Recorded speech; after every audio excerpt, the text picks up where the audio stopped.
Have you ever found yourself deeply bothered by something your partner does, only to later realize it wasn't really about them at all? Maybe you've accused them of being emotionally unavailable, but deep down, you're the one who pulls away when things get close. Or you call them selfish in a moment of frustration, when in truth, it's you who feels guilty for having needs of your own. This isn't manipulation. It's not lying. It's something more subtle and more human. It's called psychological projection. Projection is a defense mechanism first introduced by Freud. And though the term is often misused in casual conversation, in psychology, it refers to the unconscious process of attributing thoughts, feelings, or traits that we cannot accept in ourselves onto someone else. It's a way the mind tries to protect itself from discomfort, because admitting something about ourselves, something painful, threatening, or shameful, can feel too overwhelming. So instead, our psyche pushes it outward, giving us a false sense of distance from it. We project it onto the people closest to us, and the relationship suffers in ways we often don't even realize. Let's take a closer look. Say you grew up in an environment where expressing anger was punished or seen as unacceptable. As an adult, you might not feel comfortable acknowledging your own anger, but that doesn't mean it disappears. Instead, it might show up as projection. You may start accusing your partner of being angry or hostile, even when they're not, because your unconscious mind is seeing your own disowned emotion in them. Or maybe you have a deep fear of abandonment that you've never fully addressed.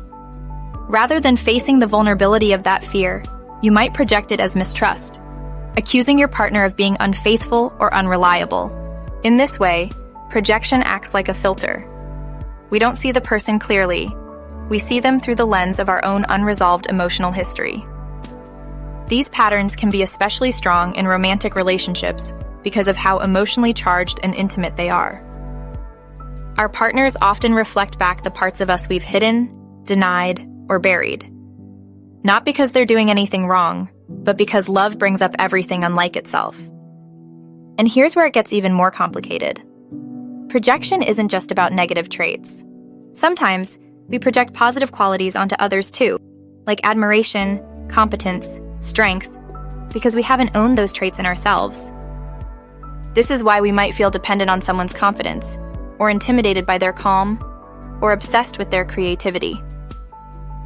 In a sense, we're trying to reclaim something we already carry, but can't fully access yet. But when projection dominates a relationship, real connection becomes nearly impossible, because instead of relating to who the other person truly is, we're relating to our own inner world disguised as them. Arguments escalate over misunderstandings. Intimacy feels unsafe. And even when we try to work on the relationship, the real issues stay hidden beneath the surface. So how do we change it? It starts with awareness. And that's not always easy, because projection lives in the unconscious. Most of us don't know we're doing it. But the clues are there. When you find yourself overreacting to something small, when your response seems disproportionate, or when a particular behavior in your partner sparks a strong emotional charge, it's worth asking, is this really about them? Or is this touching something deeper in me? Therapy, journaling, and somatic work can all help bring these patterns to light. But another tool that can be useful is hypnotherapy, because it works directly with the subconscious, the very part of the mind where projection originates. In a safe, guided trance state, we can explore emotional triggers, not just intellectually, but emotionally. We can revisit moments where certain feelings like shame, fear, or helplessness first became too painful to hold. And we can begin to reclaim and reintegrate those parts of ourselves. Hypnotherapy might help to soften the internal resistance that fuels projection. It allows you to see the pattern without judgment, to trace it back to its emotional root, and most importantly, to update the emotional associations that keep it alive. When you no longer need to hide or reject parts of yourself, you stop seeing them everywhere else. Your partner becomes less of a trigger and more of a person. This work isn't always comfortable.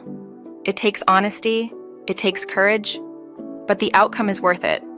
Because the more you see yourself clearly, the more clearly you can see others. You start responding instead of reacting. You learn to own your feelings without displacing them, and your relationships begin to reflect something new. Real connection, grounded in self-awareness and emotional responsibility.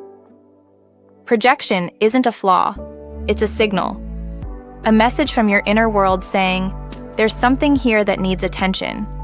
And with the right support, you can bring those hidden parts into the light, not to shame them, but to understand them, to heal them, and to create relationships that reflect your growth, not your wounds.